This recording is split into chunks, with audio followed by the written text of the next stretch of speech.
Hello दोस्तों, नमस्कार। हमारे चैनल द एग्जाम इन्फो में आपका बहुत बहुत स्वागत है। तो देखिए दोस्तों, आज हम लोग बात करेंगे कि यूपी एएसआई की कट ऑफ जो है इतनी हाई क्यों गई है। यूपी एएसआई की कट ऑफ इतनी हाई क्यों गई है, और उसके साथ साथ हम लोग बात करेंगे क्या एएसआई में सेकंड लिस्ट आ सकती है। एएसआई का जो एग्ज़ाम हुआ था उसमें बहुत हाई कट ऑफ गई है, तो क्या उसकी कोई सेकेंड लिस्ट आ सकती है, कट ऑफ कम हो सकता है क्या। देखिए, आज यूपीएसआई के लिए ट्विटर कैंपेन अभी चल रहा है, तो आप लोग उसमें बढ़ चढ़ के हिस्सा लीजिए और हो सकता है कुछ ना कुछ परिणाम आज शाम तक आपको देखने को मिल जाए, नहीं तो कल कुछ ना कुछ अपडेट ज़रूर आएगा आपके लिए। तो यूपीएसआई का कट ऑफ जो है वो कम क्यों रहेगा, ये भी मैं प्रूफ के साथ आपको दिखाऊंगा। प्रूफ के साथ ये दिखाऊंगा कि यूपीएसआई का कट ऑफ क्यों एएसआई से बहुत ज़्यादा कम रहेगा, और उसके साथ साथ हम लोग बात करेंगे कि यूपीएसआई का कट ऑफ रहेगा क्या। आखिर यूपीएसआई का रिवाइज्ड कट ऑफ की बात करेंगे कि आखिर कट ऑफ रहने वाला क्या है। तो इन्हीं सब बातों के साथ चलिए वीडियो को शुरू करते हैं। शुरू करने के पहले अगर आप हमारे चैनल पे नए हैं तो हमारे चैनल द एग्जाम इन्फो को कर लीजिएगा सब्सक्राइब, वो लाल वाला बटन दबा के हमारे चैनल को कर लीजिएगा सब्सक्राइब, और इस वीडियो को कर दीजिएगा लाइक। ठीक है, तो चलिए शुरू करते हैं। तो दोस्तों देखिए कि ये हम लोग बात करें कि यूपी एएसआई में जो है वो कट ऑफ हाई जाने का कारण क्या रहा। उसी के साथ साथ हम लोग साथ में मतलब ये भी बात करेंगे कि यूपी एएसआई 2021 में कट ऑफ क्यों कम रहने वाला है। दोनों बातों को हम लोग साथ साथ करेंगे। तो देखिए, सबसे पहला कारण क्या है कि पेपर आसान था। अगर यूपी एएसआई का पेपर आप लोग उठा के देखेंगे तो लगभग मतलब यूपीएसआई के कंपेरिजन में यानी कि 5 से 6 गुना ज़्यादा आसान पेपर था यूपी एएसआई का, और यूपीएसआई का पेपर बहुत कठिन था। तो यहीं से आप समझ सकते हैं कि यूपीएसआई कट ऑफ हाई क्यों गई और यूपीएसआई कट ऑफ क्यों कम जाने वाली है। क्योंकि पेपर आसान और पेपर कठिन से फ़र्क पड़ जाता है। जब पेपर आसान रहता है तो कट ऑफ बहुत हाई चली जाती है, पेपर जब कठिन रहता है तो कट ऑफ जो है अपने आप डाउन हो जाती है। तो पेपर आसान, जैसे रियल लाइफ एग्जाम्पल के साथ बात करता हूँ। एक लड़का है, मेरे संपर्क का ही है, वो 125 क्वेश्चन जो है उसका यूपीएसआई 2021 में है, जबकि एएसआई में उसने 182 क्वेश्चन करेक्ट किए हैं। उसने बताया कि मतलब उसने कुछ अलग पढ़ाई नहीं की थी, बस जो यूपीएसआई के लिए पढ़ा था सेम टू सेम वही यूपी एएसआई के लिए पढ़ के चला गया, और यूपी एएसआई में 182 क्वेश्चन कम किया है। मतलब 200 में सोचिए 18 क्वेश्चन ही कम है, जबकि 160 क्वेश्चन में उसका लगभग 30-35 क्वेश्चन कम आ रहा है। तो आप लोग यही समझ सकते हैं कि यूपी एएसआई का पेपर बहुत ज़्यादा आसान था, यूपी एएसआई का पेपर कठिन है, तो कट ऑफ यूपी एएसआई की कम रहने वाली है। दूसरी चीज़ बात करते हैं कि मैक्सिमम बीटेक के स्टूडेंट्स बैठे थे। अब आप लोग पूछेंगे बीटेक के स्टूडेंट्स, कहने का मेरा मतलब ये है कि टेक्निकल स्टूडेंट जो है मैक्सिमम वो एएसआई के पेपर देने के लिए बैठे हुए थे, जबकि यूपीएसआई में ऐसा नहीं होने वाला है। यूपीएसआई में इतने मतलब वहाँ भी बीटेक वाले स्टूडेंट बैठे हैं, लेकिन ज़्यादातर टेक्निकल डिग्री वाले सब यूपीएसआई में बैठे हुए थे, जबकि यूपीएसआई में उतना ज़्यादा कंपटीशन इन टेक्निकल डिग्री वालों की वजह से नहीं होगा। चलिए आपको दिखाता हूँ क्यों जो है बीटेक स्टूडेंट बहुत ज़्यादा बैठे हुए थे। ये देखिए, जैसे ओ लेवल जो है, जब फॉर्म शुरू में आया था तो कहा था कि ओ लेवल मांगा जाएगा, लेकिन उसके कुछ दिन बाद जो है फिर से रिलीज़ किया गया कि कोई भी 1 साल की ऐसी डिग्री जो कंप्यूटर कोर्स होगा जो 1 साल का है या उसके तो उसको ओ लेवल के समकक्ष माना जाएगा। जैसे आप बीएससी कंप्यूटर साइंस से किए हैं तो ये ओ लेवल के समकक्ष है, मतलब ओ लेवल के बराबर वैल्यू रखता है या उससे ज़्यादा वैल्यू रखता है। इसका फॉर्म वो लोग भर सकते हैं। बीएससी आप कंप्यूटर साइंस से हैं तो तब भी भर सकते हैं। अगर आप बीएससी कंप्यूटर एप्लीकेशन से किए हैं तब भी भर सकते हैं। बीएससी कंप्यूटर एप्लीकेशन में 1 वर्ष, मतलब केवल सोचिए बीएससी आप 3 साल पढ़े हों और केवल 1 साल अगर आपका बीएससी में कंप्यूटर एप्लीकेशन कोई सब्जेक्ट रहा है 1 साल के लिए, तब भी आप इस फॉर्म को भर सकते थे। ओ लेवल के समकक्ष आ जाता है। देखिए, BBA bachelor of business administration, BBA जो किए हैं वो भी ओ लेवल के समकक्ष, वो भी फॉर्म भर सकते हैं। सॉरी, बीबीए ओ लेवल के समकक्ष नहीं है, यानी इसके लोग फॉर्म नहीं भर सकते थे बीबीए वाले। बीएससी आईटी जो है ओ लेवल से ऊपर है, इसके लोग फॉर्म भर सकते हैं। ट्रिपल सी वाले फॉर्म नहीं भर सकते हैं क्योंकि ये 3 महीने का ही कोर्स था। अगर आईटीआई से कोई कोपा कोर्स किया है तो ये लोग बिल्कुल भर सकते थे। और ये देखिए, MSc cyber law and security from triple IT. अब आप लोग सोच लीजिए कि ट्रिपल आईटी में एडमिशन के लिए कितना ज़्यादा मारामारी रहता है। मतलब बहुत अच्छा, अगर आप रैंक लेके आएंगे, आप गेट एग्ज़ाम पास करेंगे तब एमएससी में कहीं वहाँ पे एडमिशन पाएंगे। सॉरी, गेट नहीं, आईआईटी जैम निकालेंगे तो वहाँ पे एमएससी में एडमिशन पाएंगे, वो भी बहुत अच्छा रैंक होगा आपका तब। और ऊपर से साइबर लॉ एंड सिक्योरिटी, मतलब एकदम टॉप रैंक वालों को मिलता है। अब ये रैंक वाले अगर यूपीएसआई का पेपर देंगे तो आप लोग समझ सकते हैं कि मतलब पेपर बहुत तगड़ा इनका जाएगा। और उसके साथ UP O level electronic communication UP electronic O level के समकक्ष है या नहीं है, तो यह 1 वर्ष का कोर्स है, इसीलिए मान्य है। क्या किसी प्राइवेट संस्थान से कंप्यूटर एप्लीकेशन किया हुआ तो मान्य है या नहीं है? देखिए, अगर 1 वर्ष से अधिक है तो भी मान्य है। कई लोग ऐसे फर्जी बनवा लिए हैं। और उसके बाद कहा है अगर किसी प्राइवेट संस्थान से डीओपीए, डीओएमए, एडीसी, एडीसीए, ये सब जितने भी एक साल के कोर्स हैं, अगर आपने इनमें से कुछ भी किया है तो वो लेवल के समकक्ष है। इसका मतलब आप बिल्कुल फॉर्म भर सकते हैं।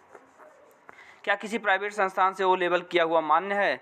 अगर वो प्राइवेट संस्थान गवर्नमेंट रिकॉग्नाइज्ड है, मतलब उसका रजिस्ट्रेशन हुआ है, तब भी वो मान्य है। पीजीडीसीए किए हैं तब भी मान्य है, आप इसका फॉर्म भर सकते थे यूपीएसआई का। और क्या किसी प्राइवेट संस्थान से 1 वर्ष का 3 वर्ष से कम का डिप्लोमा ओ लेवल के समकक्ष है? तो देखिए, अगर 1 साल का कोर्स है तो ये भी मान्य है। उसके बाद देखिए, डिप्लोमा इंजीनियरिंग कंप्यूटर इंजीनियरिंग, मतलब ये भी मान्य है। राष्ट्रीय कंप्यूटर, मतलब बीटेक में भी अगर आपने 1 साल के लिए कंप्यूटर साइंस पढ़ा है तब भी वो मान्य है। देखिए, कहने का मतलब ये है कि इसमें इतना ज़्यादा पात्रता दे दिया था कि कोई भी व्यक्ति जो है आराम से ये फॉर्म भर सकता था। इसीलिए जो है इसमें मतलब बहुत ज़्यादा टेक्निकल डिग्री वाले फॉर्म भरे हैं, जिसके वजह से ये कट ऑफ बहुत हाई चला गया है। तो चलिए अब तीसरे कारण की बात करते हैं हम लोग। देखिए, तीसरा कारण क्या है कि फॉर्म के प्रेफरेंस में गड़बड़ी। ये गड़बड़ी क्या है कि इसी गड़बड़ी की वजह से एक ही सीट पे 2-2 बच्चों को सेलेक्ट कर लिया गया है।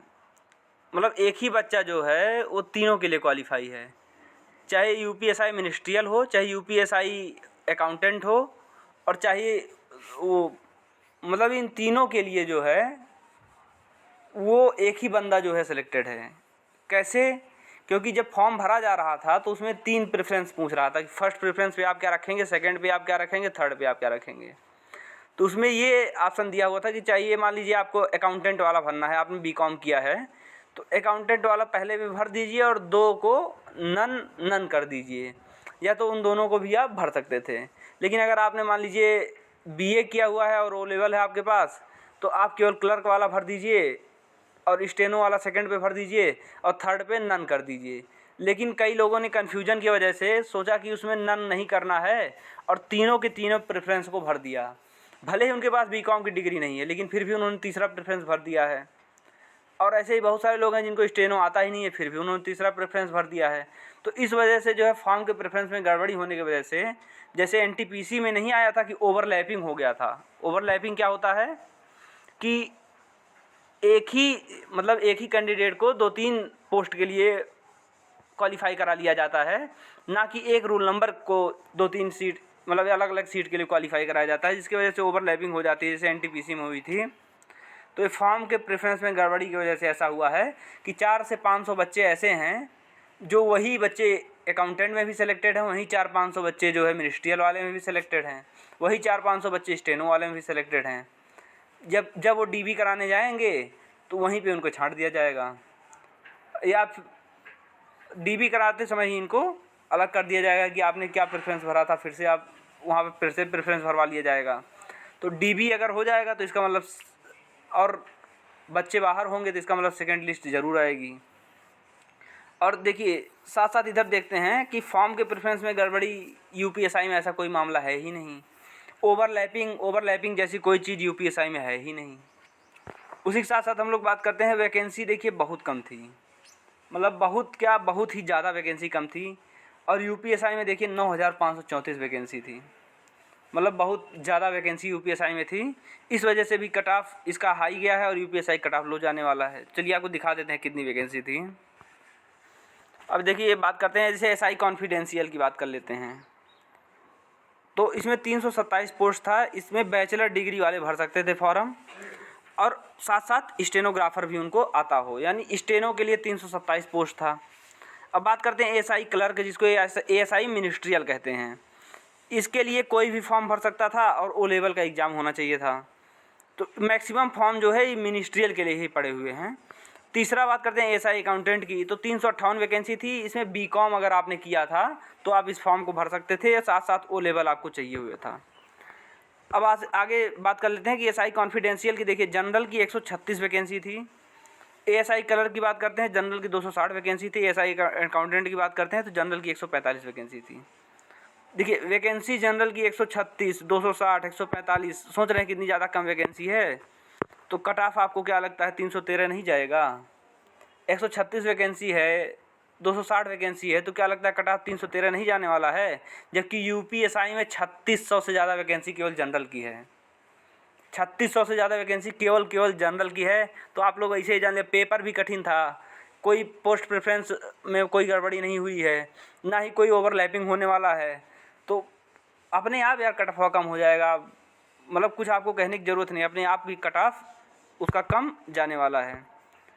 तो ये चौथी बात रही कि आखिर कट ऑफ जो है इसका कम क्यों जाएगा। ऊपर से देखिए स्कैम तो 6वें नंबर पे, मतलब स्कैम तो दोनों में हुआ था।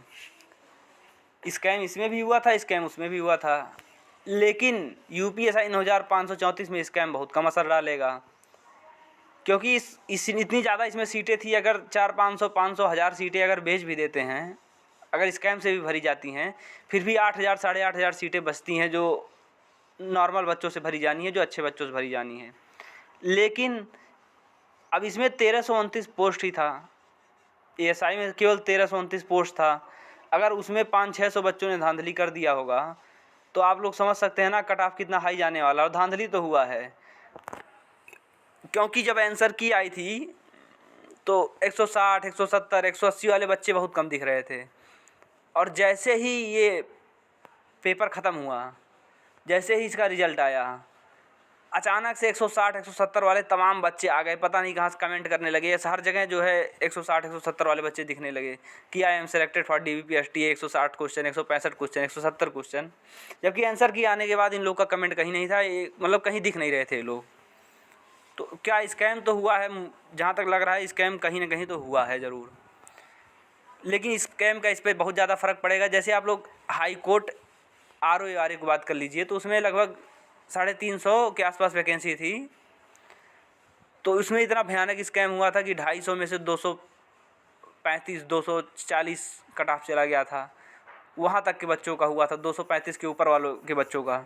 क्यों ऐसा हुआ था? अभी वही वैकेंसी 3500 होती, वही वैकेंसी अभी और ज़्यादा होती, मतलब 10,000 होती, तो अपने आप जो है कट ऑफ लो हो जाता। भले ही जो है स्कैम होता, लेकिन कट ऑफ लो हो जाता, क्योंकि कम सीटें थी इसीलिए ज़्यादातर सीटें बिक गई। तो इस वजह से जो है कट ऑफ जो है बहुत हाई चला गया। और 7वीं बात क्या कहते हैं कि टाइपिंग टेस्ट इसमें होना है, यूपीएसआई में रनिंग होना है। देखिए यूपीएसआई में जिसका 168 सेंटीमीटर से कम वो हाइट है, वो फॉर्म ही नहीं भर सकता था। फॉर्म भर भी दिया होगा तो उसको DBPST में भगा दिया जाएगा बाहर।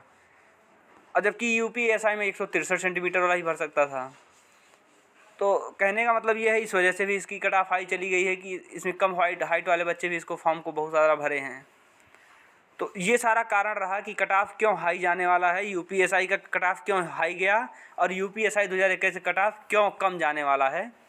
तो चलिए हम लोग आगे बात करते हैं दूसरे प्रश्न की बात, कि क्या एएसआई की जो है वो सेकेंड लिस्ट आएगी।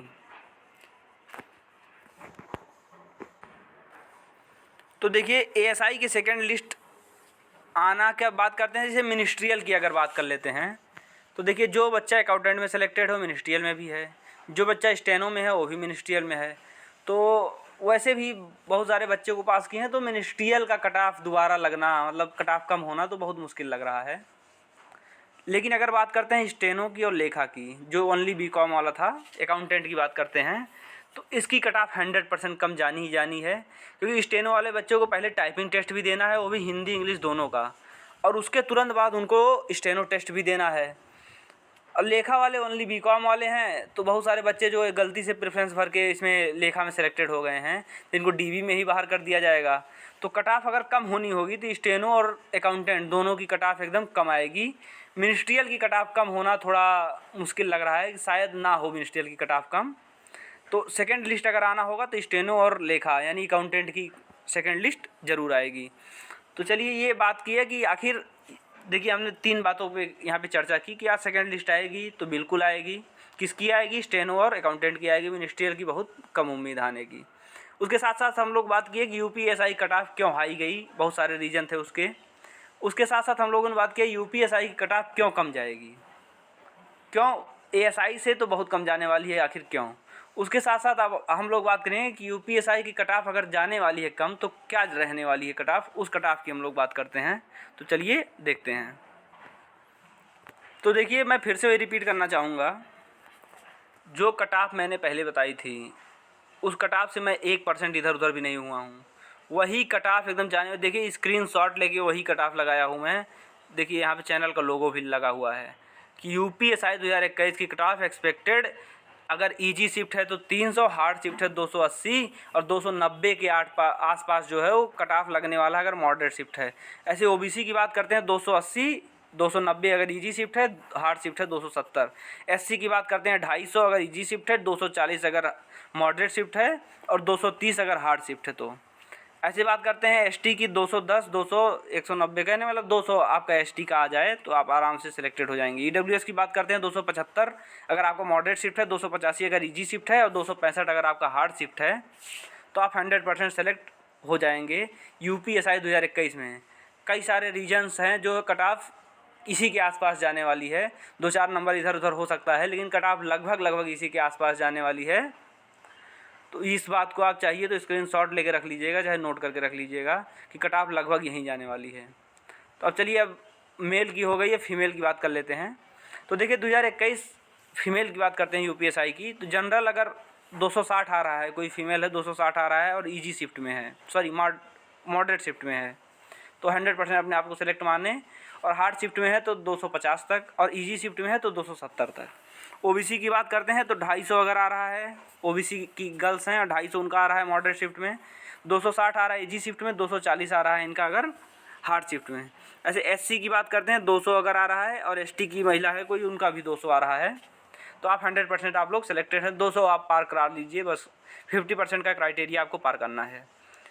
और अगर कोई ईडब्ल्यूएस की है और लड़की हैं तो अगर आपका 240 आ रहा है और आप मॉडरेट शिफ्ट में हैं और 230 आ रहा है हार्ड शिफ्ट में, 250 आ रहा है अगर इजी शिफ्ट में है, तो आप 100% सेलेक्ट होंगे और फाइनल सेलेक्ट होंगे। ये मेरा मतलब द एग्ज़ाम इन्फो चैनल का जो है ये 100% सटीक कट ऑफ जाने वाला है। स्क्रीनशॉट ला के आप रख लीजिएगा, लगभग यही कट ऑफ आने वाला है। तो चलिए अब हम लोग बात करते हैं एक्स सर्विसमैन और डीएफएफ की। तो जितने भी एक्स सर्विसमैन भाई लोग हैं, जितने सेना के आर्मी के भाई लोग हैं, उनका कट ऑफ अगर आप 200 पार कर रहे हैं तो आप 100% सेलेक्टेड हैं। और जितने भी डिपेंडेंट ऑन फ्रीडम फाइटर हैं उनका भी कट ऑफ लगभग 200 के आसपास आने वाला, मतलब 200 के ऊपर आप लोग अपना स्कोर कर लीजिए तो आप 100% सेलेक्ट हो जाएंगे। तो इन्हीं सब अच्छी बातों के साथ वीडियो को यहीं पे ख़त्म करते हैं। आशा करता हूँ कि आप समझ गए होंगे कि यूपीएसआई कट ऑफ बहुत हाई क्यों गई, यूपीएसआई कट ऑफ बहुत कम क्यों जाने वाली है, और साथ साथ क्या सेकंड लिस्ट यूपीएसआई में आएगी कि नहीं आएगी उसके बारे में बात किया। और यूपीएसआई 2021 की कट ऑफ क्या रहने वाली है उसके बारे में बात किया, एक्सपेक्टेड कट ऑफ क्या रहने वाली है। तो चलिए वीडियो को यहीं पे समाप्त करते हैं। अगर आपको वीडियो पसंद आया हो तो थैंक्स फॉर वॉचिंग, और हमारे चैनल द एग्ज़ाम इन्फो को कर लीजिएगा सब्सक्राइब और इस वीडियो को कर दीजिएगा लाइक, और साथ साथ इस वीडियो को कर दीजिएगा शेयर अगर आपको पसंद आ रहा हो।